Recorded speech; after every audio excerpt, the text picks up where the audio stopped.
Calcium carbide slurry is grayish-brown, turbid liquid.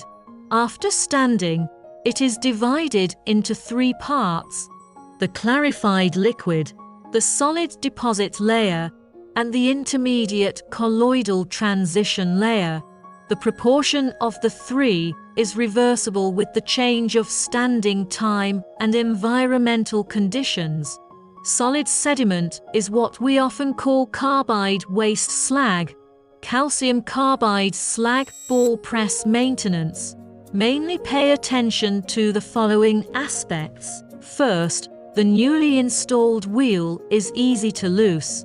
To check often. 2 is to pay attention to the machine parts of the work is normal. Third, pay attention to check the wear degree of easy wear parts.